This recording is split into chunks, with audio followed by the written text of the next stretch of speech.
Bom, vamos lá, a gente volta agora com o ISS. Eu achei a lei complementar, a lei complementar número 116 de 2003. Aí tá ISSQN, mas na lei tá só ISN. ISS, não faz diferença nenhuma, é só uma questão de nomenclatura mesmo. Não tem nada de tão importante na lei assim, mas é porque ela tem uma lista de serviços, né? Ela fala que ela é um tributo residual, assim, né? Tipo assim, tudo que não dá para cobrar por meio de IPI, ICMS ou qualquer outro tributo que a gente já tenha estudado, cai no ISSQN. E aí tem a lista aqui, claro que não dá para ler toda ela, né? Mas aí a gente volta na mesma questão de antes, né? Por que você não traz a legislação específica de cada uma das leis? Bom, tem, né? Tem para o IPTU, tem para o ICMS, tem para o IPI, tem para o IOF, por exemplo, que eu acho que nem está contemplado aqui no material do curso. Mas assim, a questão não é uma pós-graduação, né? É um cursinho. Então não tem como a gente avaliar toda a legislação, até porque nem sempre tem coisas tão relevantes assim, tá? Fazer só o básico que funciona. Mas vamos lá. O ISSQN, ou também só ISS, é um imposto sobre serviços de qualquer natureza.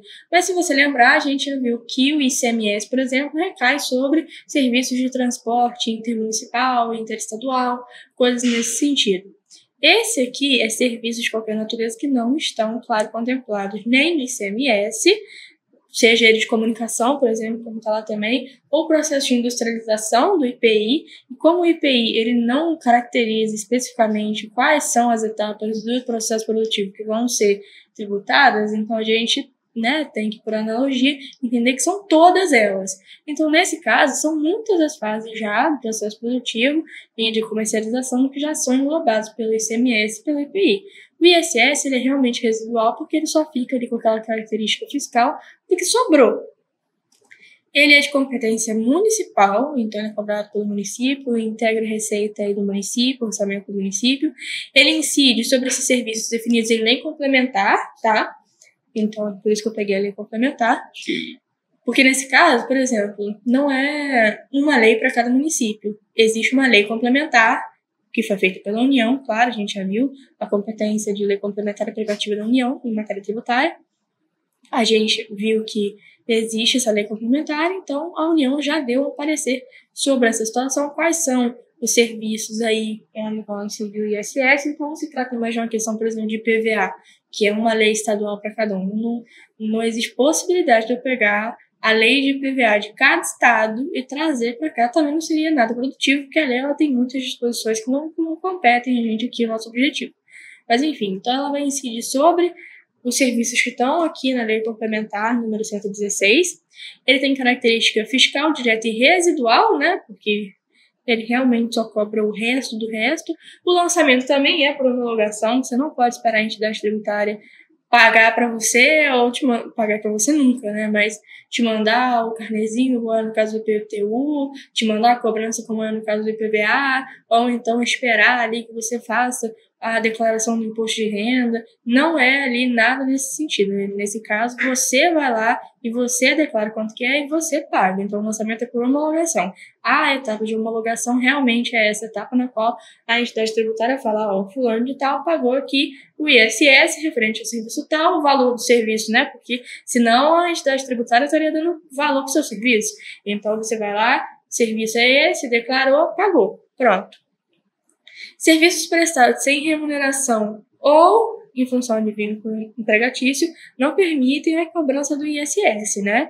Eles têm que ter serviço de caráter econômico, exercício com habitualidade, como, por exemplo, de profissional liberal ali, coisas nesse sentido. Então, assim, foi uma caridade que eu fiz ali na igreja, fui ter pastel ali com as irmãs da igreja. Não, nada disso tem incidência do ISS e o vínculo empregatício muito menos, né? A gente está falando aqui de serviços por fora, outras atividades que são exercidas. Imagina se sobre o seu salário incidisse o ISS. Já tem um desconto de imposto de renda, não sobra nada, né? O fato gerador é a prestação de serviço, e aí o importante é você lembrar que é a prestação do serviço. Então, o ISS só tem legitimidade para ser cobrado quando o serviço foi executado, quando ele foi terminado e quando ele está finalizado, está ali pronto para você. Se você só assinou um contrato falando que vai ser feito alguma coisa, igual, por exemplo, tem aqui serviços de informática. levam à cobrança do ISS. Se você só assinou um contrato com uma outra empresa, com uma outra pessoa, falando que ela ia prestar serviços de informática para você, como programação, análise e desenvolvimento de sistemas, essas coisas, só a assinatura do contrato não faz com que exista já a possibilidade de cobrança do ISS. É preciso que essa análise tenha sido feita, que essa programação esteja pronta, porque senão não existe o fato ali gerador consumado, né? Além disso, o não pagamento pela prestação de serviço não exclui o dever de pagar o imposto. Então, assim, se existiu algum problema no contrato entre as partes, nada disso tem a ver com a entidade tributária. Ela vai querer receber do mesmo jeito. Se você não pagar, você está errado. É a mesma coisa do IPTU. Eu estou alugando uma casa, mas eu quero sair. Se você não sair antes da época em que chega o carnezinho do IPTU, a responsabilidade de pagar vai ser sua. Se você não quer pagar, se você quer sair da casa, isso não importa. A entidade tributária ela não quer saber, esses aí são problemas privados de uma relação jurídica interna das partes. Isso não faz nenhum peso na relação jurídica tributária, tá? A base de cálculo é o preço do serviço e uma alíquota ali que vai variar entre 2% e 5%, ou seja, é o preço do serviço com um cálculo ali a mais de 2% a 5%. Depende ali, tá? Ela varia. E aí, lembro de novo para trazer aquela questão de legalidade, né? Se ela variar dentro do mesmo exercício financeiro, ou seja, dentro do mesmo ano ali, né?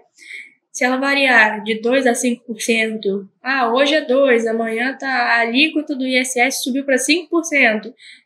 Isso seria uma questão que está contra a legalidade? Não, porque não é surpresa para ninguém. Assim, é para todo mundo, né? Que ninguém sabe disso aqui.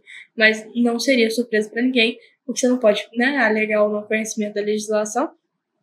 Então, não é surpresa na medida em que já está definida em lei que vai ser entre 2% a 5%.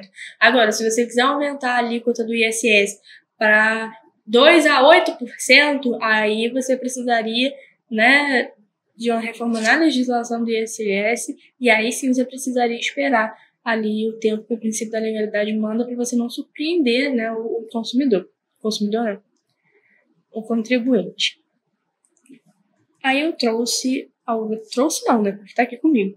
Mas eu trouxe alguns serviços aqui. Eu fiz maior propaganda da lei, né, como se tivesse alguma coisa que muito interessante, mas não tem.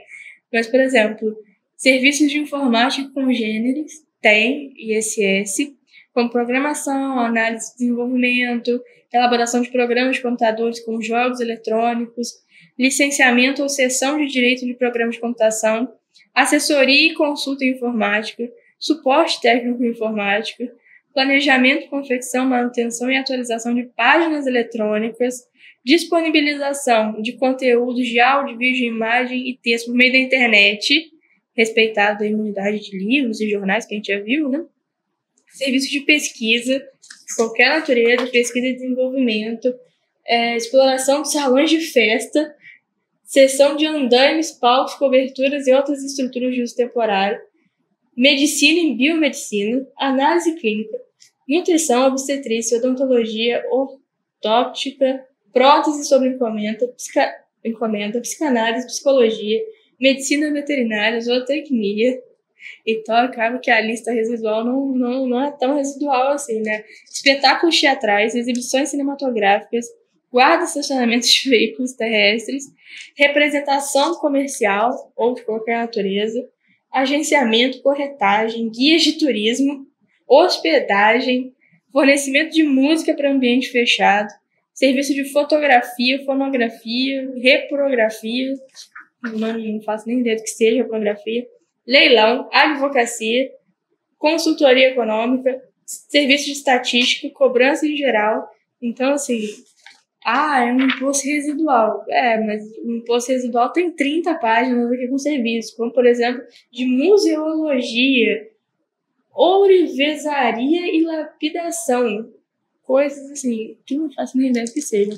Mas todas elas estão aí no na lei complementar 116 de 2003. E se você quiser olhar, tem vários outros serviços que estão lá. Mas que são serviços menores, né? Geralmente, como eu falei, ligados aí ao processo de profissional liberal, né? Não é processo de profissional liberal, mas a profissão de profissional liberal. Então, como pessoas aí que vão prestar serviços de música, pessoa que vai postar um vídeo numa plataforma audiovisual como é o YouTube, enfim. Tudo isso incide o ISS. Ah, mas eu conheço uma pessoa que é fotógrafa e nunca pagou nada. Às vezes a pessoa nem sabe que ela tem que pagar, né? Então, assim, você pode estar devendo. Às vezes você faz algum desse tipo de serviço que você nunca declarou ali, né? O que é, de novo, uma questão de homologação. Ninguém vai mandar para você. Não tem como fiscalizar, por mais, né, que a competência do tributo aí ela seja municipal, não existe ali como você fiscalizar o que cada pessoa exerce aí, né, como atividade econômica, com profissionalidade. Então não tem como o município saber se você é fotógrafo, se você é analista de sistemas, se você vai fazer vai emprestar um andaime, se você vai fazer um show. Infelizmente o município não tem como fazer isso. Então a Receita Federal não vai ficar atrás de você procurando saber qual é a sua profissão, o que você faz. Às vezes faz bico de fotógrafo. Então é obrigação sua homologar essa cobrança. Então é obrigação sua o quê? Lançar sozinho o crédito tributário. Eu fiz aqui a prestação desse serviço de fotografia, foi tanto valor, tá aqui o pagamento. E a entidade tributária só vai aceitar e fica por isso mesmo. Então, por isso que não pode ser por ofício a declaração, né? Porque se, por exemplo, vai lançar de ofício o valor tributário do ISS sobre serviço de fotografia. Então, ele está dando, né, o valor do seu serviço. E aí, acho que a situação já fica um pouco desagradável, né? A pessoa dá valor, colocar ali o preço do seu serviço, né?